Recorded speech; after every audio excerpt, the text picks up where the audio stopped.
विषय है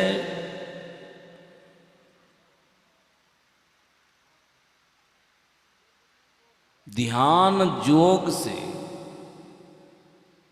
पाप नष्ट हो जाता है।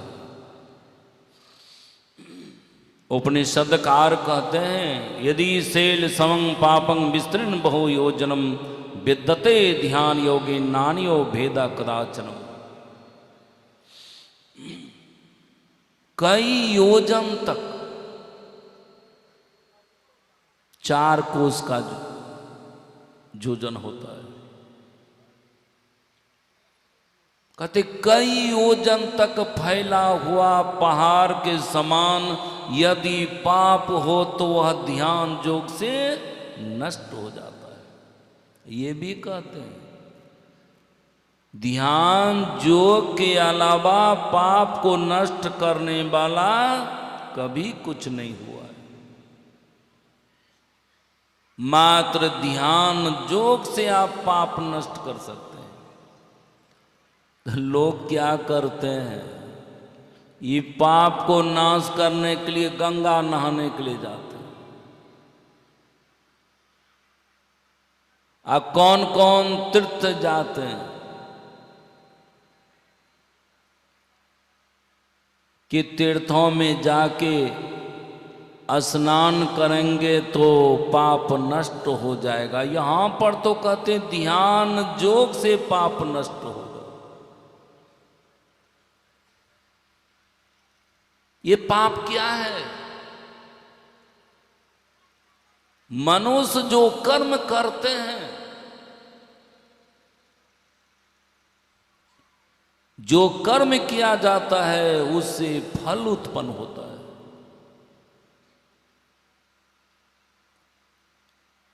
वह फल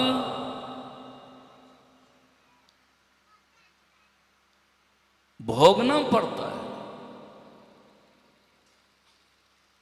मैं कहानी सुनाता हूं, ये सज्जुग की बात है। मानव ऋषि बहुत बड़े धर्मात्मा थे। बहुत बड़े संत थे। मौन रहते थे, किसी से बोलते नहीं थे। लेकिन जिस राज में रहते थे उस राजा के यहां चोरी हो गई। अब चोर ने क्या किया, जो सामान चुराया जाकर के मानव ऋषि के कुटी में रख दिया।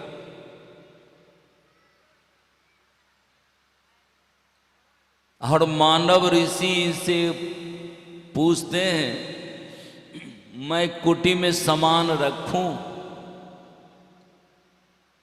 इशारा कर दिया रख दो। सोचा इनका अपना सामान है, ये तो चोरी का सामान था। जब राजा को पता चला, सिपाहियों को आदेश किया पता करो तो कहां का चोर था, कहां सामान रखे हुआ है। जब खोजने लगा तो मानव ऋषि की कुटी में सारा सामान पकड़ा गया। और जिसके पास सामान पकड़ाएगा तो चोर तो वही होगा। सिपाही सोचा कि चोरों का सरदार है, चोरी करवा करके अपने पास ये सारा सामान रखता है। राजा क्रोधित हो गए। राजा आदेश कर दिया एक काम करो, इसको चौराहे पर ले जाओ, किसी चौराहे पर इनके गोदाम में सूली करके सूली पर टांग दो इसको।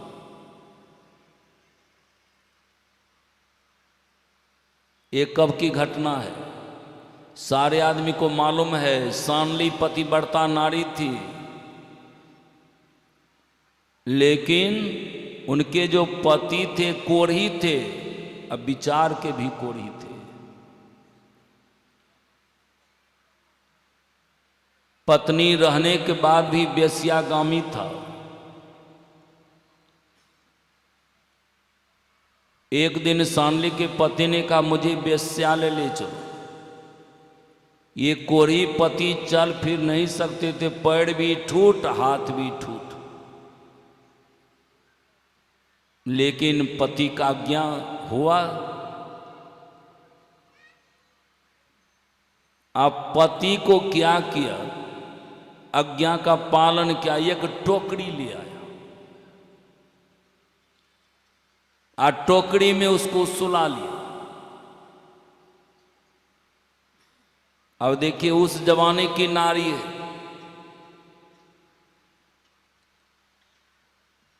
अब टोकरी में सुला करके टोकरी को सिर पर उठा लिया। आजकल की स्त्रियां इस तरह कर सकती है? करेगी जरूर, जरूर करेगी। ड्रामे में बंद करके ऊपर से प्लास्टर कर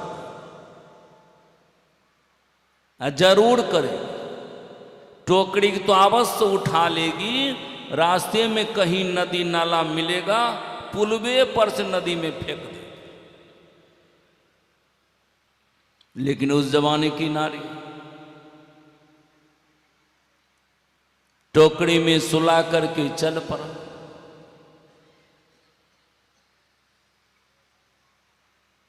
आधी रात थी, पता नहीं चला। चौड़े पर मानव ऋषि सूली पर टंगे हुए थे, और टोकरी से बाहर पति का पैर था, और उस पैर से मानव ऋषि को ठोकर लग गया। अब ठोकर जो लगा, सूली पर जो शरीर हिला, बहुत कष्ट हुआ। मानव ऋषि ने कहा, कौन ऐसा पापी था, इतनी बड़ी रात मुझे कष्ट पहुंचाया है, जाओ तुमको मैं श्राप देता हूं, सूर्य उदय होते ही तुम मर जाओगे। हाहाकार मच गया।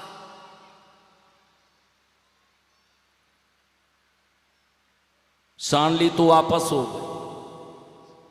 अब रात ढलते जाए, अंदर में बेचैनी बढ़ते जाए।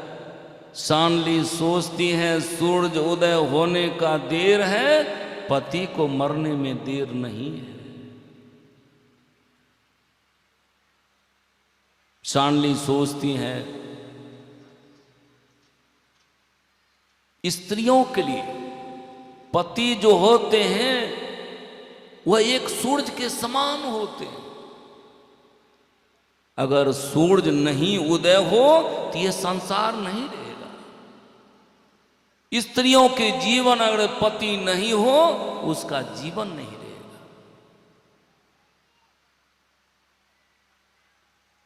लेकिन थी तो पतिव्रता नारी। जब देखती हैं कि आकाश में लालिमा दे चुका है, वो उदय होने पर है, सूरज के सन्मुख हो गई, और एहसास कराती है सूरज को। और सांडली कहती, हे सूर्य देवता, अगर मुझ में पातिव्रत धर्म की अगर शक्ति होगी, तुम उगना नहीं।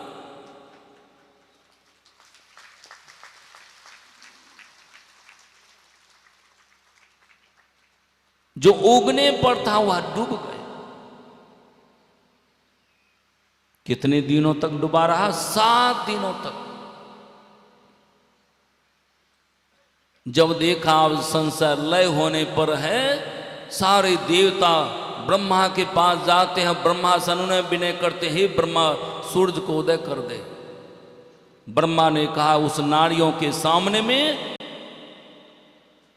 हमारे पास में उस तरह की शक्ति नहीं है कि मैं सूरज को उदय कर दे। फिर वहां से ब्रह्मा को लेकर के पहुंचते हैं भगवान विष्णु के पास। भगवान विष्णु भी नासकार चले गए। फिर वहां से पहुंचते हैं भगवान शिव के पास। सारे देवगण जो पहुंचते हैं भगवान शिव के पास, पार्वती बुझ गई। ये सूरज को दान उदय कराने के लिए लोग पहुंचे हुआ है। पार्वती तो लाठी लेके दौड़, पार्वती कहती है मैं जानती हूं वहां की नारी बहुत जागृत होती है। एक बार तीनों देवयानी मिल करके अपने अपने पति को हम भेजे थे अनुसुईया के पास, और वहां की नारी ऐसी निकली, हम लोगों के पति को 6-6 महीना का बालक बना दिया। अब मैं जो अभी कहूं पति को सूर्य उदय करने के लिए, उस समय में तो 6 महीना का बालक बना दिया था। अब बड़ी बात हो मिटिए मिट कर दे, इस तरह का फेर में मैं पढ़ने के लिए नहीं दूंगा। अब देवता लोग निराश हो गए, अब मैं क्या करूं। तब देवगण सोचते एक उपाय, पतिव्रता में सबसे महान पतिव्रता अनुसुईया है, उनके पास पहुंचा। अनुसुईया से निवेदन किया, मां सूरज को उदय कर दे मां। अनुसुईया कमंडल उठाती हैं, चल पड़ती हैं सांडली के पास। सांडली समझ गई। सांडली अनुसुईया के चरणों में गिर पड़ती है और सांडली कहती है, मां तुम कहां आई हुई हो? मैं सब कुछ जानती हूं। तुमको सूरज की इतनी बड़ी चिंता, मेरी चिंता नहीं। मां जान लो, एक सूरज का उदय होगा, दूसरा सूरज का अस्त होगा। इसके विषय में क्या तुम सोच रही हो? अनुसुईया कहती, बेटी तुमको मालूम है ना, तुम्हारी तरह मैं भी पतिव्रता नारी हूं। जिस ब्रह्मा विष्णु को मैंने 6-6 महीना का बालक बना दिया था, अब एक के कारण संसार को नाश करना चाहती हो। तुम सूरज को उदय कर दे। अगर सूर्य होने पर अगर तुम्हारे पति मरेंगे तो मुझ में वह शक्ति है कि तुम्हारे पति को हम जिंदा कर देंगे।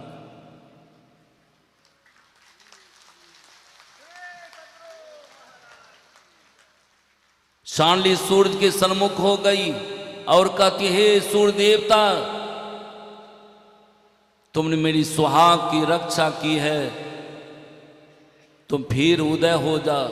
जैसे कहा सूर्य जैसे उदय हुआ, ये तो ऋषियों का श्राप था।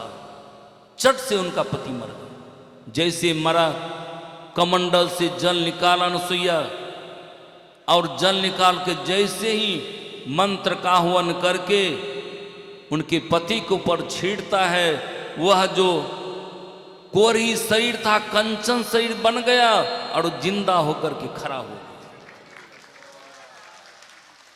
ये तब की घटना है जब राजा देखा कि ये कोई चोर नहीं, ये कोई ऋषि है, ये मुनि है, ये संत। डर के मारे सूली पर से उतार दिया और उससे क्षमा मांगा राजा। मानव ऋषि ने कहा, जाओ क्षमा ही है। उसी क्षण पहुंचता है कहां? जमराज के पास। उस जमराज से जाके पूछते हैं, बताओ किस जन्मों का ये कर्म फल है? किस जन्मों का ये कर्म फल है, मुझे ये दुख भोगना पड़ा? जमराज के कहते हैं, महाराज आपको मालूम नहीं है? कहा, मुझे सब मालूम है, तुम बताओ। जमराज ने कहा, महाराज यह किसी दूसरे जन्म की बात नहीं, इसी जन्म की बात है। जब आप बाल अवस्था में खेलते थे, खेलते खेलते आपने क्या क्या, एक सिकिया को पकड़ करके उसके गुदा में लकड़ी कर दिए थे, जिसके चलते आपके गुदा में भी सूली किया गया। वही कर्मफल है।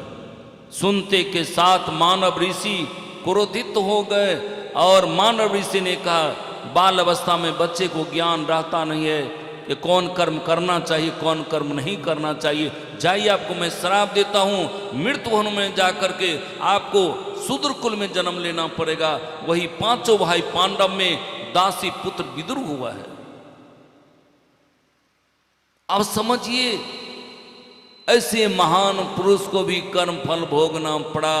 आप नीचे खिसकते जाइए। पिता श्री कहलाने का किसने सौभाग्य प्राप्त किया था? राजा दशरथ, जिनके कोख से मर्यादा पुरुषोत्तम श्री राम का अवतार हुआ। भगवान राम का जब वन गमन हुआ, सुनिए आप लोग, बड़ा रोचक है। हारे जखम नियबध से चलल रघुये नंदना, हे चलल रघुये नंदना, हे रोधना करै छै कोशिलामा। हारे दास माँ सन्नाबद ओ दीरा मेरा कलो, ये ओ दीरा मेरा कलो, से हो रे नीरस के न जाओ, से हो रे नीरस के न जाओ।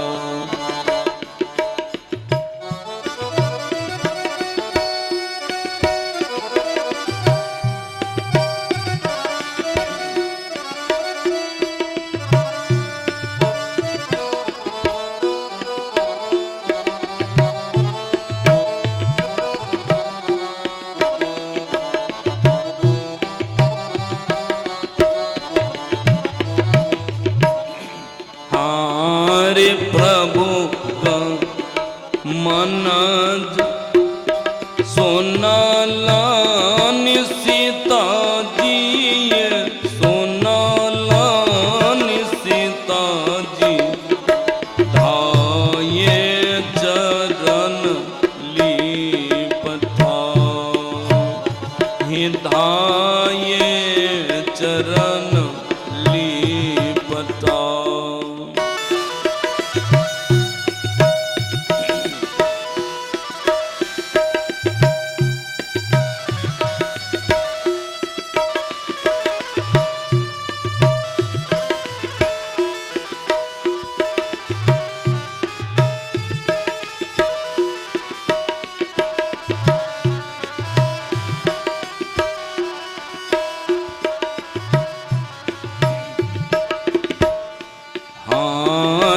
यहाँ बीनु कैसे हाँ रहबै अबधबा में, रहबै अबधबा, चित मोरा कछु न बसा, हो चित मोर कछु न बसा।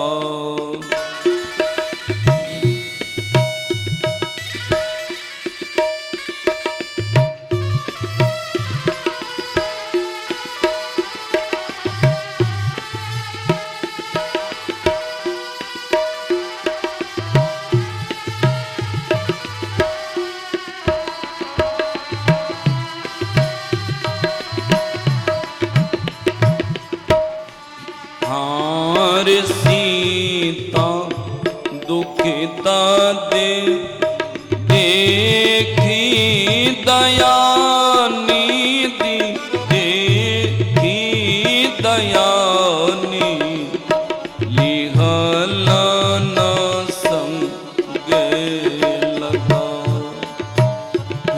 लिहलन संग लगा।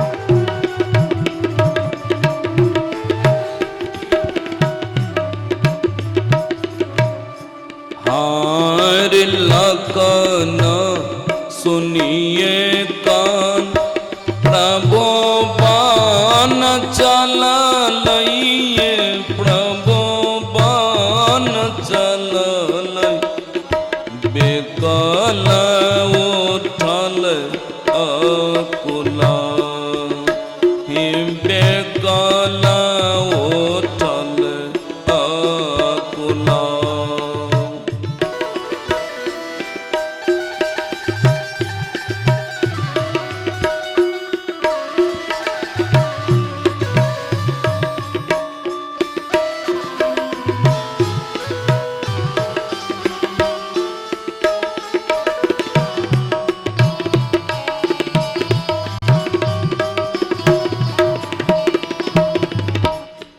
हरे राम में देखिए लगन बिलखाया, लगन बिलखाया, लिहलन संग लगा, लिहलन संग लगा।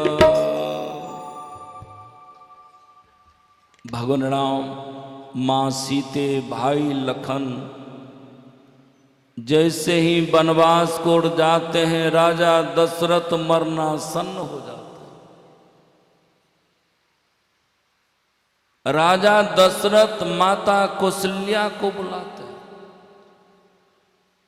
और माता कौशल्या को राजा दशरथ कहते हैं, ये मेरे कर्मों का फल है। माता कौशल्या कहती हैं, सो कैसे? तब कहानी सुनाते हैं।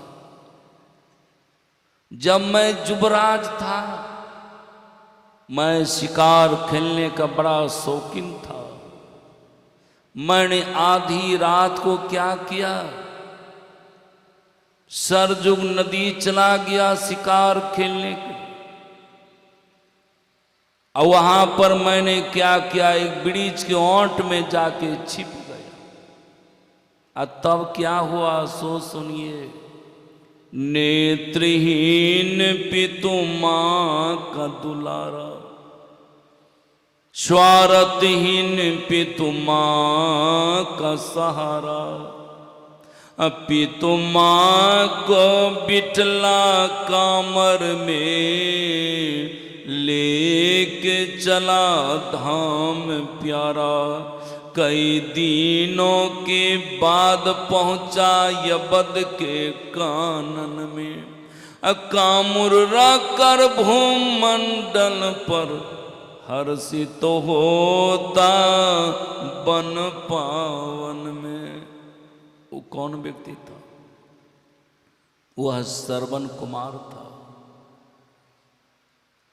अवधपुरी के कानन में अपने माता पिता को कामुर में उठा करके जाता है, इसलिए कि उनके माता पिता अंधा और अंधी थे। उस जमाने का पुत्र है। फिर देखिए क्या हुआ।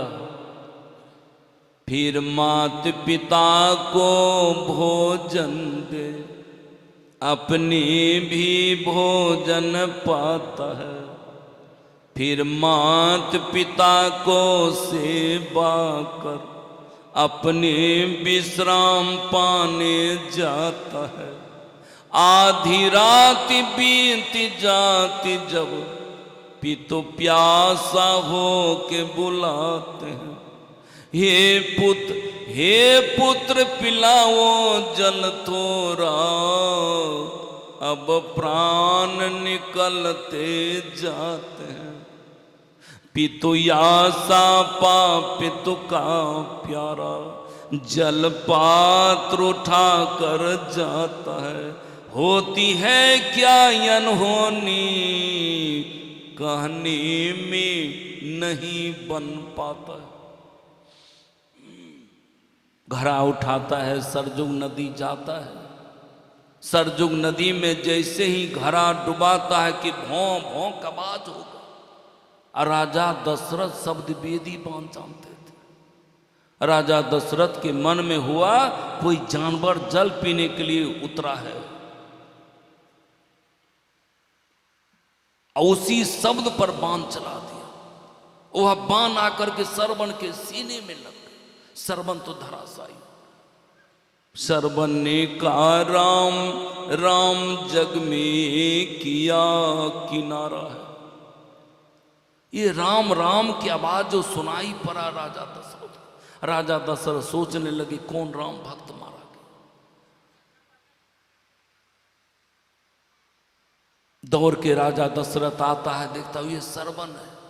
कहा जाओ सरवन जाओ सरवन जाओ सरवन, रहेगा रहेगा नाम तुम्हारा।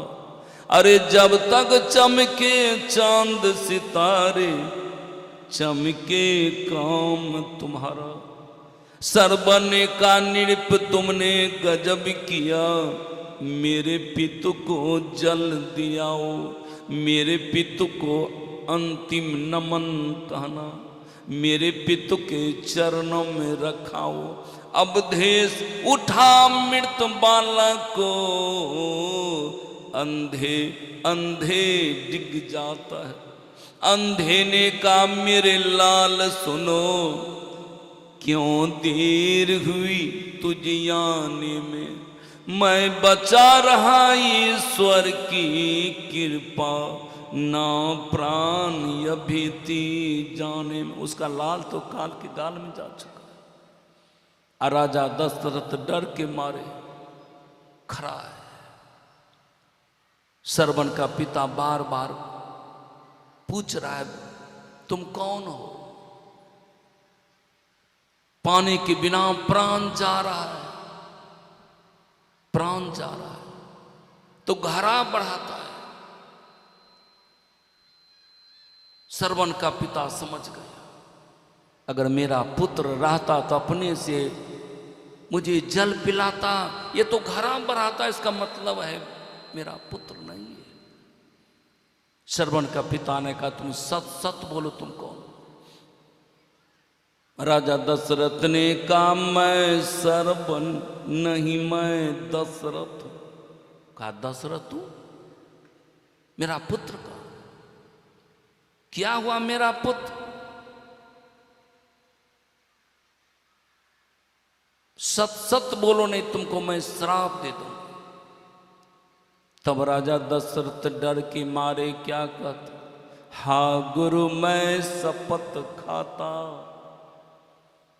धोखे से अपने बाणों से सरवन को हटा, सोनते ही चीख मार गिरते हैं धरती पर, और तीनों जन चिता पर जलते। कहते जाओ जाओ दशरथ जाओ दशरथ, जैसे पुत्र के वियोग में हम जाते, वैसे ही तुम भी पुत्र के वियोग में जाओगे जाओगे।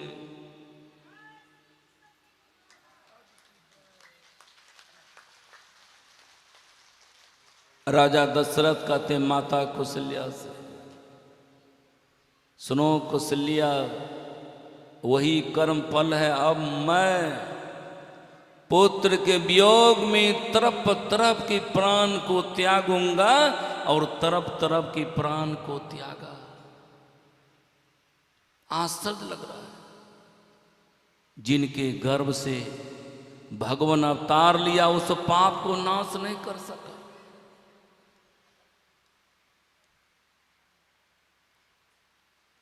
यहां तो एक व्यक्ति का हत्या हुई, अरे वाल्मीकि तो इतना आदमी का हत्या किया,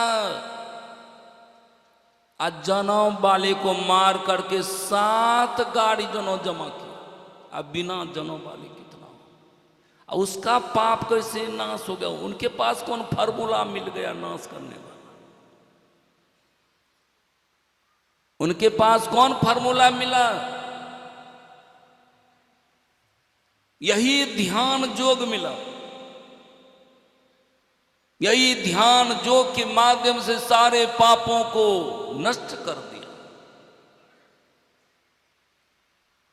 जान लीजिए ये ध्यान योग क्या है। एक है ध्यान, हाँ, दूसरा है ध्यान योग। बहुत आदमी ध्यान ये करते हैं, किसान भाई खेती करते हैं ध्यान से करते हैं। अगर ध्यान से खेती नहीं करेगा बढ़िया फसल होबे नहीं करे। दूसरा आदमी कहेगा फसल बढ़िया नहीं भला सो जाने छो, ध्यान से खेती नहीं कर लो। हाँ की करिए, घर में जोग जादन रहे हुए हम लागल रहे, ध्यान तो चला गया जग जादन, खेती पर ध्यान ही नहीं रहे। बच्चे लोग पढ़ते हैं स्कूल कॉलेज में, ध्यान से अगर नहीं पढ़ा फेल करबे करेगा। गार्जियन कहेगा तुम ध्यान से पढ़वे नहीं किया, वहां पर भी ध्यान है। अब मास्टर साहब को भी कहते हैं, आजकल मास्टर साहब गप्पे पर ध्यान देते, गप्पे। बच्चा इधर उछल कूद रहा है, खेल रहा है, कूद रहा है, अब मास्टर साहब गप में लगे हुए हैं, खिचड़ी टपका रहे हैं। गार्जियन कहते मास्टर साहब हमारा बच्चा आप ध्यान नहीं दीजिए। अब देखिए वहां पर भी मास्टर साहब को ध्यान देना पड़ा।